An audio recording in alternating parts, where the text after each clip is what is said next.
नमस्कार दोस्तों, स्वागत है आपका कहानी स्टूडियो में। एक ऐसी जगह जहां हर कहानी आपको एक नई दुनिया में ले जाती है।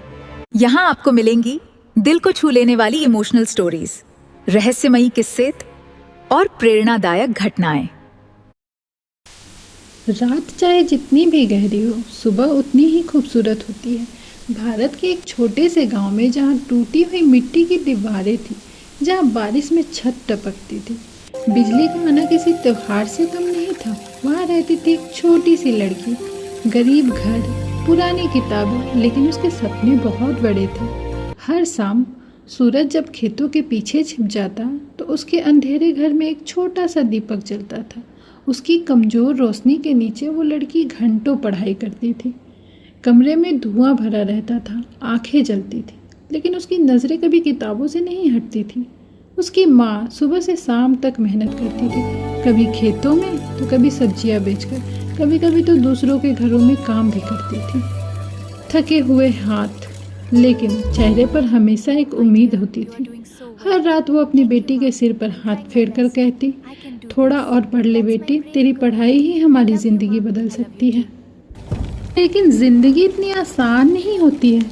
कई बार तो तेल भी खत्म हो जाता था, तो दीपक बुझ जाता था, पूरा घर अंधेरे में डूब जाता था। तब वो लड़की अपनी किताबें उठाती और गांव के सुनसान सड़क पर अकेली स्ट्रीट लाइट के नीचे जाकर बैठ जाती। ठंडी हवाएं चलती, उसके हाथ कांपते, लेकिन उसके सपने हर मुश्किल से ज़्यादा बड़े थे। एक रात तेज हवा चली, उसके नोटबुक के पन्ने उड़ने लगे। वो भागकर उन्हें पकड़ रही थी, लेकिन उसके चेहरे पे फिर भी मुस्कान थी, क्योंकि उसे पता था कि मेहनत कभी बेकार नहीं होती है। स्कूल में भी उसकी हालत बाकी बच्चों जैसी नहीं थी, पुराने बैग, फटे हुए जूते, लेकिन पढ़ाई में उसका कोई मुकाबला भी नहीं था। एक दिन साइंस टीचर ने उसे अकेले बैठे देखा। उससे पूछा, इतना मेहनत करती हो? लड़की ने धीरे से कहा, मैं साइंटिस्ट बनना चाहती हूँ। उसकी आंखों में चमक थी, सपनों की चमक।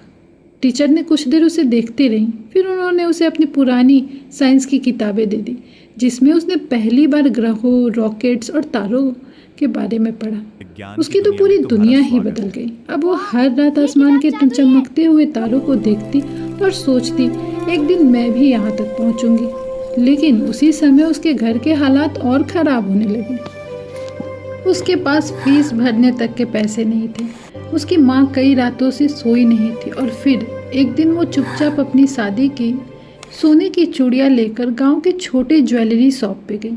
कांपते हाथों से चूड़ियाँ उतारी, आंखों में आंसू थे, लेकिन चेहरे पर उम्मीद भी थी। जब लड़की को ये बात पता चली तो वो पूरी रात रोती रही। उसने अपनी माँ के हाथ पकड़कर कहा, माँ, मैं आपका सपना कभी नहीं टूटने दूंगी। उस दिन के बाद से उसने मेहनत और बढ़ा दी। सर्दियाँ आई, बारिश आई, गर्मी आई, लेकिन वो लड़की रुकी नहीं। फिर आया बोर्ड के एग्ज़ाम का दिन। पूरे स्कूल का रिज़ल्ट का इंतज़ार था, और तभी स्कूल के प्रिंसिपल ने माइक उठाया और कहा कि इस साल की जिला टॉपर है। कुछ पल के लिए पूरा स्कूल शांत हो गया। फिर जो नाम गूंजा कि हमारे गांव की बेटी, पूरा स्कूल तालियों से गूंज उठा।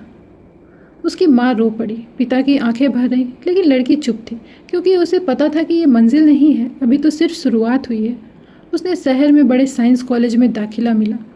जब वो पहली बार शहर पहुंची तो जैसे सब कुछ नया था। ऊंची बिल्डिंग, अंग्रेजी बोलते हुए स्टूडेंट्स, बड़ी बड़ी लैब्स, और उस भीड़ में वो खुद को बहुत छोटा महसूस कर रही थी। कॉलेज के पहले दिन वो क्लास के पीछे चुपचाप बैठी रही। कुछ बच्चे उसके कपड़े और उसकी भाषा और गांव से आने का मजाक उड़ाते थे, लेकिन उसने जवाब नहीं दिया, क्योंकि उसका जवाब उसकी मेहनत बनने वाली थी। हॉस्टल के छोटे से रूम में वो रात रात भर पढ़ती थी, कई बार तो भूखी भी सो जाती थी। बारिश में भीगते हुए कॉलेज भी पहुंचती थी, लेकिन उसने कभी हार नहीं मानी। एक दिन उसने पूरी क्लास के सामने प्रोजेक्शन देना था।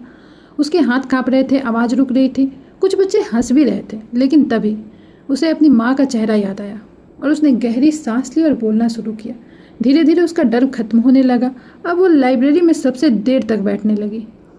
रात को 2-2 बजे तक पढ़ाई करती थी। लैब में रिसर्च, नई खोजें। अब लोग उसका मजाक नहीं उड़ाते थे, अब लोग उसकी मेहनत को देखने लगे थे। फिर एक दिन उसने नेशनल साइंस स्कॉलरशिप मिली। उसकी आंखों में आंसू आ गए। उसने तुरंत गांव फ़ोन किया। फ़ोन में उसकी तरफ से माँ रो पड़ी, लेकिन इस बार वो आंसू खुशी के थे। कुछ महीनों बाद नेशनल साइंस कंपटीशन हुआ। देश भर के छात्र आए थे, बड़ी बड़ी यूनिवर्सिटीज, महंगे प्रोजेक्ट्स, लेकिन उस गांव की लड़की अपने छोटे से मॉडल के साथ खड़ी थी। जब उसने अपना प्रोजेक्शन शुरू किया तो पूरा हॉल शांत हो गया, क्योंकि उसकी बातों में सच्चाई थी और उसकी मेहनत दिखाई दे रही थी। जज भी प्रभावित हुए और जब रिजल्ट आया तो वो जीत चुकी थी। अगले दिन अखबारों की हेडलाइन थी, गरीब गांव की बेटी देश की युवा वैज्ञानिक बनी। पूरा गांव टीवी के सामने जमा था, हर कोई गर्व से उसका नाम ले रहा था। साल गुजर गए, वह लड़की देश की बड़ी स्पेस रिसर्च लैब में काम करने लगी। अब वो रॉकेट्स पे रिसर्च कर रही थी। एक दिन जब विशाल रॉकेट आसमान की तरफ उड़ा तो उसकी आंखों में आंसू थे, क्योंकि उसे याद आ रहा था वो गरीबी, वो छोटा सा दीपक, स्ट्रीट लाइट, उड़ते हुए नोटबुक के पन्ने और उसकी माँ की वो आवाज़ कि पढ़ ले बेटी। कई साल बाद वो अपने गांव वापस लौटी। पूरा गांव उसके स्वागत में खड़ा था। बच्चे फूल लेकर खड़े थे, लोग गर्व से मुस्कुरा भी रहे थे। उसने अपने माता पिता को गले लगाया और उस पल सारी गरीबी हार चुकी थी।